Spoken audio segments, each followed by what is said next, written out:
Nagpaahit nga ako kay dade ng aking vulvolinism mga vapes gamit itong Go Shavy London Razor. Hirap na hirap akong mag-ahit ng vulvolinism ko mga be, sa totoo lang. As a plus size girly mga be, syempre malaki yung chan ko. Pag umupo na ako sa indurong ganyan, tapos kinuha ko yung pang-ahit ko, ganun be, hindi ko makikita talaga, tsaka hindi ko naaabot dun sa mismong pinakailalim. Kaya hirap na hirap akong mag-ahit ng aking vulvolinism. So guys, meron ako na-recommend sa inyo at ito na nga yung bagong ginagamit ko. Anyway, this is Go Shavy London Razor mga sisi ko. So ayan siya, mas mapapadali na yung buhay natin dito, lalo na kung mag-aahit-ahit tayo ng ating mga vulvolinism. So eto siya sis, pagbukas mo may kasama ka ng pinaka-cord niya at eto naman siya mga sisi ko. Ayan siya. Meron kang ganito, pwede mong palitan, nasa sayo yan. Meron pa yung pinaka-brush, panglinis sa kanya. At eto na yung pinaka-razor natin mga akala. So ayan siya, look at that. Ang ganda pa ng kulay mga be. Ayan, bubuksan lang natin yan. Then ayan, meron pa tayong isa pang razor dyan. Bubuksan lang natin yan.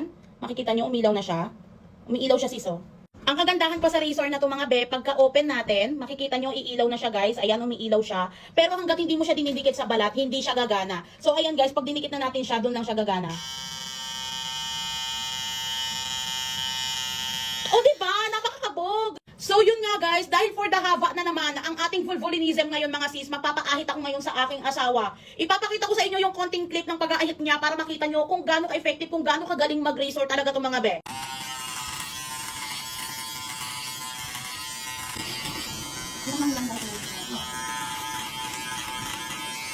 Di ba mga bakla, sabi ko naman sa inyo, napakaganda ng razor natin mga sisi ko. Ganun siya kaganda, makapagputol, makapagtanggal, makapag-ahit ng ating mga vulvolinism mga sis. Anyway, re-recommend ko na din to, mas magandang i-combo nyo to sa kanya, yung ating stop hairspray mga sis, para ma-minimize niya yung paghaba ng ating mga buhok. So yun lang naman mga be, kung gusto nyo to, syempre ilalagay natin yan sa ating yellow basket.